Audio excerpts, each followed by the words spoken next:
Welcome to the next edition of the SCMYP Leadership Labs.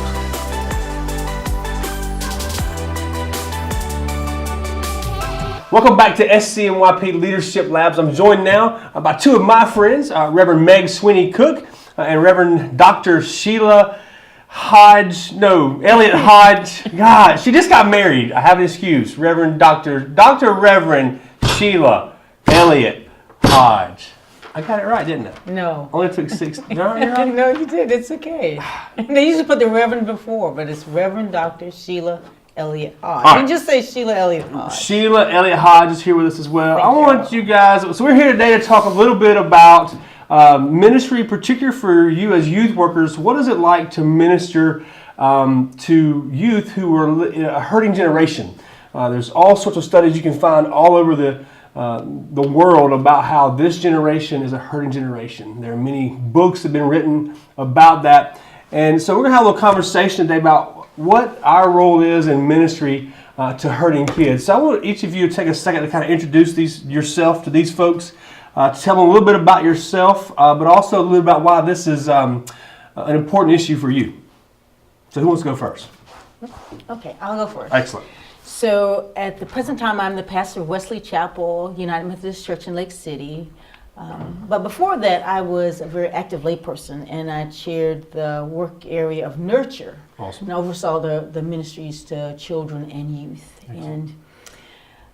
And I've done that for years. I've gone to the Youth Builders Conference in Atlanta, which specifically addresses working with African American youth.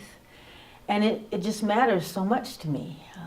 And I struggle when people language that children are the future of the church, but they're in the church now. Right. And they are children now. And if their childhood is filled with anger and disappointment and hurt, and the church does not respond well. Right. And we can talk about what that Absolutely. wellness looks like. Right. That's one of the questions we'll talk about. Absolutely. Then I think we lose that space and that opportunity to share with them the gospel and to have them know the depth of God's love for them. Absolutely. We lose relevance. Excellent. Yeah. So Meg, tell us a little about yourself and your connection with this topic. I'm Meg. I'm the campus pastor at Epworth Children's Home. I have been doing youth ministry for almost 20 years, which is crazy to say. And I started off in typical churches as a Methodist Christian educator. And now I'm at Epworth. And it's something that I'm really passionate about. It's something I sort of fell into, but then there's a real need. And then at Epworth, just seeing the profound effects of trauma and the effect of all of those things, that what happens both developmentally on the brain and also what happens on our faith when we have these sort of traumas and hurtful events in our life, and what does that mean? And the church has to speak to that. Otherwise, we miss the point. Yeah. So I'm curious, as to your opinion, we already mentioned that this is something. It's not hard to find information about this generation of young people and the hurt they experience. What do you think, in your minds, are some of the things that have contributed to that prevalence of the hurt in this generation? Well, any given point in any church on Sunday morning, 70% of the pews are hurt. 70% of the people in the pews are hurting. We're hurting those pews. Well, no, I'm just kidding. Hurting the people. Gotcha. The people are hurting. Yeah. And as a result, a lot of those are our kids. Yeah. And they're hurting because they're feeling neglected. Their parents may work more than ever. And there's nothing wrong with the working period. I'm not picking anybody. Don't write me mean notes. But it just means that our kids are at a different point than they've ever been before. Right. They're also bombarded with social media all the time. They're bombarded with a lot on TV and a lot of expectations. And a lot of our kids deal with anxiety. And a lot of our news lately has been really scary. Absolutely. I'm always reminding our kids, look for the helpers, be the helpers. But it doesn't change the fact that those are traumas in and of themselves. Whether you've had trauma of being removed from the home, whether you've had trauma of abuse, whether you've had any other sort of those negative effects, just even the news can be traumatizing to our youth. So experiencing that leaves them in a place of vulnerability. Yeah, I find that 70%, that stat about 70% of the people in our pews each week having experienced some kind of hurt. It's kind of open. I think a lot of times we feel like, or at least there's this tendency, I think, in the church to sometimes think that if you're in the church, then you're you're protected from that kind of hurt. But it's just not. It's just simply not the case. So, Yeah. Sheila, how about You've come into a place where your hurt can be heard. right? You should and healed and given space for you to express that. That Yeah. should first come from the pulpit. There should be language for hurt. For me, when I look around, I see communities that are hurting, Right. families that are hurting, and therefore children Yeah. who are hurting. Absolutely. In a lot of our communities that were male dominated Right. or very agriculturally based, as the economic situation changed for the worse, then that affected households. Right. It affected what parents could provide. And Yeah. so with the incarceration increasingly, particularly after the 80s, the mass incarceration of African American men, we see that the very nature of families and relationships has affected children, and a lot of our children are just angry. Yeah. They're just angry, And they righteously don't so. know- And they don't have expression. They don't know. They Right. don't have words to express anger, so they act out. Yeah.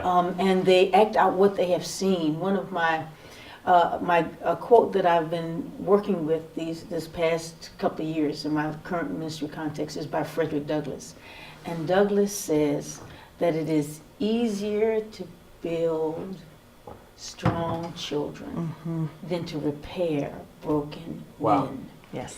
So it's easier to create strength and resilience than it is to try and put all the pieces back together again. Right. Yeah, and some of those protective factors, because we need that, because a lot of times people just don't have that resiliency, and where else do they need to learn it but at church? Which The gospel. which leads me, and that's probably the answer to my next question. My next question was, what does the church uniquely have to offer? And it's an easy question in some ways, but I think it's a difficult question as well. It's one of those weird things. Do we have to offer young people and just old people in general, anybody who's hurting? Yeah.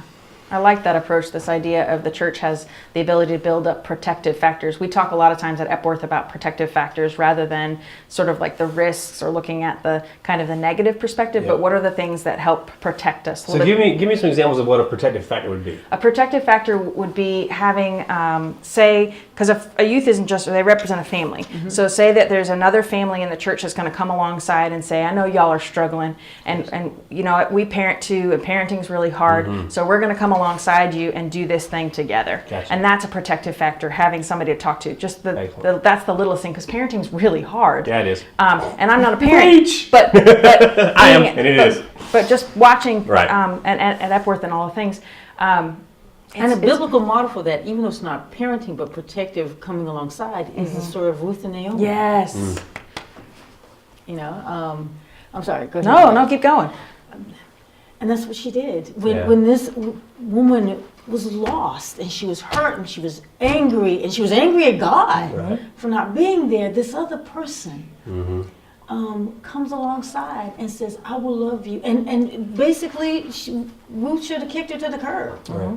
But you don't leave someone who's hurting. You walk with them until that time when they can see for themselves. And once Ruth had been in her life and been that, she started to remember. Naomi started to come to herself and could talk about the kinsman redeemer. She started to remember. And She changed her name back. yes, she was no longer Mara. So, we talked a little bit about that there is this issue, this problem that there are so many folks who are churches who are hurting, and we said that the church has much to offer those people who are hurting. Yeah. But I also think, in my opinion, it's fair to say that for whatever reason, there's typically this unopenness to sharing that hurt.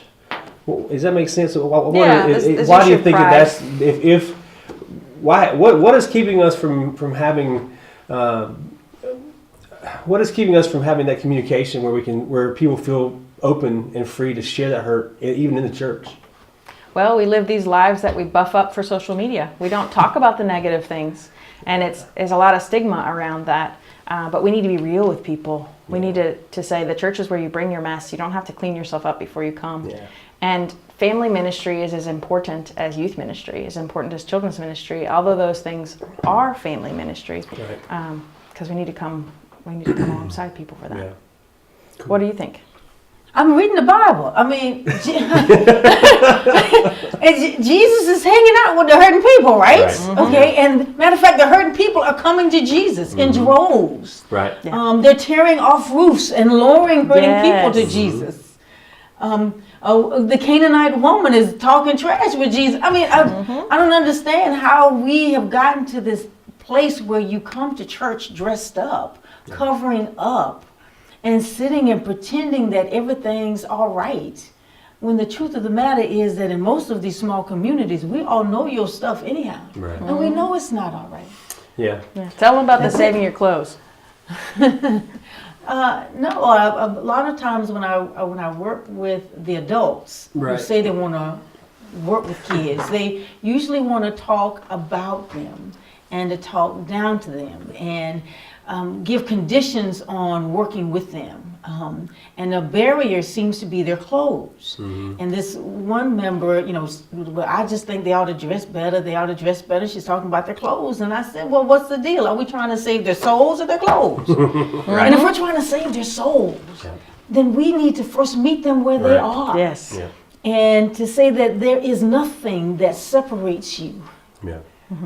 from God's love, that's going to separate us. And I think too, it's about meeting them where they are, but also it's being And not dismissing where they are. right. No, absolutely. Because we a lot of the previous generation who had to walk 20 miles to school in the snow, Uphill both had to ways. work all this stuff, they have a tendency to think that they're the only ones who know struggle. Yeah, they had it the hardest. It's hard being a youth today. Right. Yeah.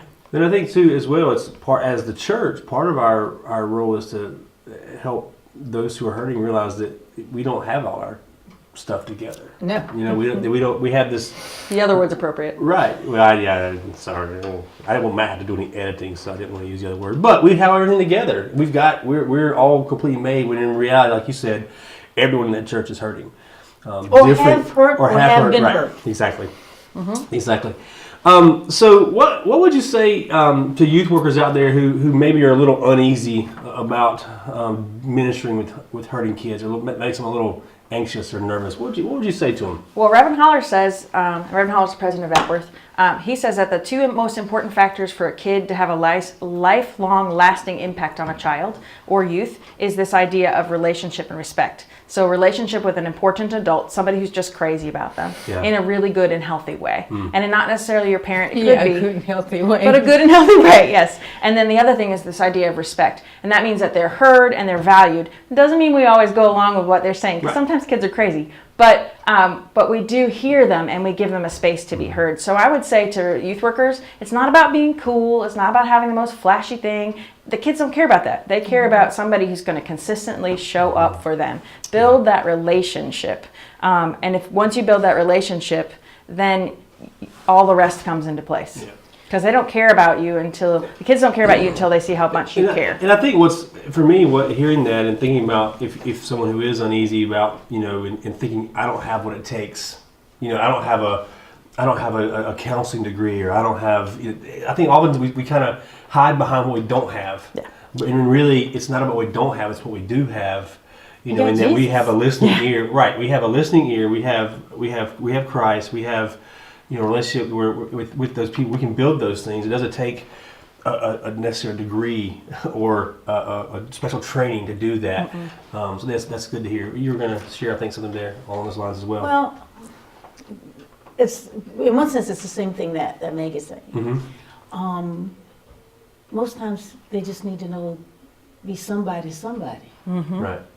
Just be somebody, and to go through life when you're not somebody. For no good reason, just because. It doesn't take a lot. Now, even though the story I'm going to tell has a little bit to do with money, but the principal, I had told you this, the principal at one of the main elementary schools was concerned about having some of the boys go to the alternative school, an elementary school. Yeah. And her fear was that if they go, I'm going to lose them, They're and gonna I get want labeled. to fight for them. And she said, I've got pencils and paper. I need them to have experiences. And so it's expectations and experiences. We still need to have expectations. Sure.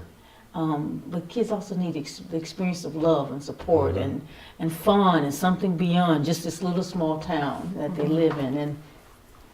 And so I promised that Wesley, we would give we would give them some money. And on the Sunday when these kids came, and what I told them is that if nobody else cares about you,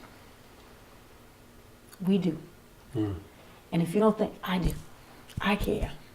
And this is my sign to you that I care, and I'm going to keep caring no matter what.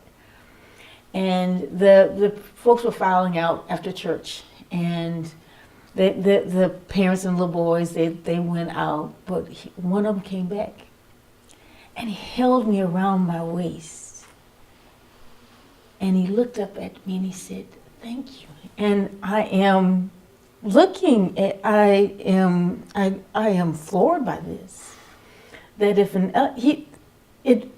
he understood. And I thought of the story of the 10 lepers, that one comes back. Yeah. And you want to focus on the 9, but Jesus is like, wait a minute. But one came back. Yeah. And that's what we need to do as churches. Yeah. Even if it's just for the one. Yep. That's awesome. Because that one may change the whole world. Or change the whole. Yeah. Yeah.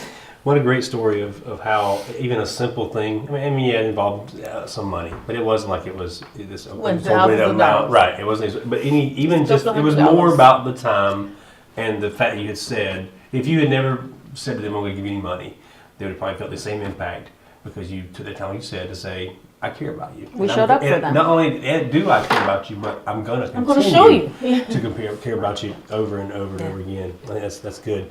What are any potential pitfalls or no-nos, I guess, when it comes to ministering with kids who are hurting? What are some things to avoid for youth workers in your experience that might set us back in that ministry to folks who are hurting?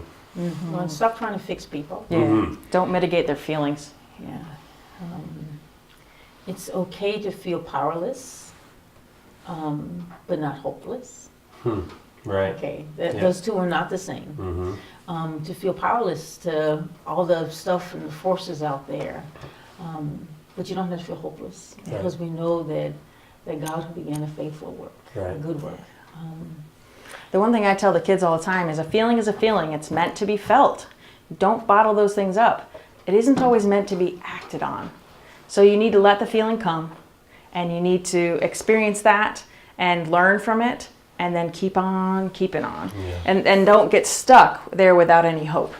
And oftentimes, all of us, we come from cultures and experiences that have helped us understand how to treat children and how children should behave. And when they do not operate in that manner, we become very outdone with them. And we want to prescribe how they should behave before we really relate to them and get them to trust us. Sure.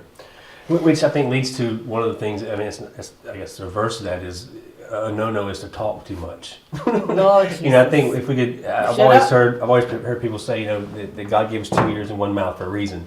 Is listen twice as much as you talk. And I think that's one of the things too for young people is, like we said earlier, just being that listening ear shows them that, hey, I care about you and I want to be there for you and help walk through the hurt with you. One of the things I remember when I first came to Epworth, and I would over my head, and you said to be careful about hope because hope can hurt. Hope can hurt. And I found that to be really insightful because hope can hurt. And we need to provide hope in ways that is achievable and not set that bar so high that it's unrealistic that our kids just don't even try. So we need to frame hope in a way that's achievable. Yeah, and so it's almost giving it a step at a time, versus trying to, from going from here to wherever here. It's let's just baby steps. Let's take baby steps and get what I call quick wins. To begin to build that hope, to build that confidence, whatever it is, that I can overcome the hurt. There is still good there, because I think sometimes if we continue to, it's all about just kids just continue to feel like they failed again and again and again, and the hurt just compounds itself. Where we can get a quick win and a baby step that says, look, I'm making progress, then it snowballs. There's a little bit of a snowball effect. So. And one, it's a journey. Right. This is both a theological and biblical reality. This idea that we should know what's down the road and around the bend. God never promised us that. Right. Okay? Wouldn't that be nice? God promised to be with us in the midst of it all. One of my And so we need to trust God. Yep. in And that. one of my favorite analogies is that God leads with a lantern, not a flashlight. That if you got a flashlight, you can shine it all the way down the hall and see all the way down the Or end. where you're searchlight, going. you know? Yeah, one of those 1,000 lumen things that blind you. Because that's not trust. Right, but typically if you got a lantern and you take a step, you can see another step, maybe two in front of you, and that's it. And you take the next one, and you can see two more. You know, and so I think that's a good word. So we don't too. get ahead of ourselves. Right. The other thing is that it is still important to participate and to learn and not just to assume. We still need to learn a little bit. If there is an opportunity to avail yourself to some kind of opportunity to learn To learn about what? how to work with Right. youth. Okay, good. I just want to make sure it's clear. Yeah. I And knew what also you're talking learn about. more about the youth. Go to That's their the thing, too. places when Yep. it's appropriate. Go to concerts. Go to ball games. Go to all those things Yep. so that they can see you're an adult who's going to show up for you. Yeah, and just learn to ask good questions. You know, instead of hey, how are you? It's hey, I mean, throw out something like hey, what's the last what album you listen to on what's on your iPad on your iPod right now? What funny I thing guess happened they at still school? use iPods. I'm sure right? my I don't youth know. think I annoy them, but I really think they don't mind it. Yeah. No, I they just- want to I- be known. I told them, I'm gonna call you. I'm gonna come to your school. I'm gonna come to your school. And I'm gonna wear my clergy collar. Or don't, it's like, no, my gosh. But I just one of the nice things I was asking my youth. We're doing a little survey about. Tell me what's good here. And one of my youth said, "Our pastor cares." I was like, "Oh, okay. I'm gonna take you out." Absolutely. But that was important. That they at least they know I care. Yep. Yeah.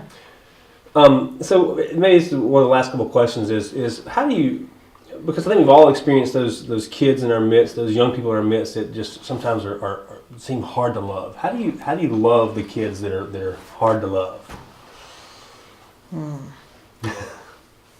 Because the kids that need the love the most ask for it in the worst ways. Yeah. They can really be the cold prickerlies. I think you just keep showing up. Yeah. And you don't get deterred by their attitude. You just, you know what, I'm here. I'm not called to like you. I'm called to love Yeah. you. Yeah, and I think part of it too is don't give up. Yeah. You know, Mama, I read this somewhere about how bamboo grows. That bamboo, evidently, I'm not a bamboo expert by any means, but read this somewhere that bamboo will not grow for years and years and years. You know, it may grow 2 or 3 inches in length in years, and then over a 2-week period, it may grow 2 feet. You know, and I think sometimes that's what it feels like in ministry. You know, you keep trying to make an impact, and you may not see any fruits, but you're preparing, and all of a sudden you see this incredible growth. I think that's that mentality too of just showing up and being consistent, and even when they're hard to love, continue to show them love. You know, it's difficult, but I think that's a lot of the way it happens sometimes. We can do the hard things because of Christ. Do people not remember that scripture in Matthew about the sower and the seed? Yeah. It's just God didn't. We're just supposed to throw the seeds. We plant the seeds, and just remember, some sow, some harvest. Yep. Some of us weed. I know I'm amending the text a little bit, but Right. we have to trust God Yeah. in that. And all we're supposed to do is a faithful work. Yeah. A faithful work. And we Absolutely. trust God in the midst of it. Yeah. Cool. We're not that powerful. We're not. We don't. A lot of times I think we want to control Yeah. it all, and we have to remember, one, it'll make you crazy, Yeah. and you can't. You Yeah. just can't. You have to be authentic and lean into the understanding that Christ has got our back. Yeah, absolutely. So, are there any resources that you've found that have been extra helpful when it comes to dealing with hurt kids? I know you had one you had talked about earlier, Meg, that it made me think about what she shared with hers. That have been helpful for you as you've worked with hurting kids in the past.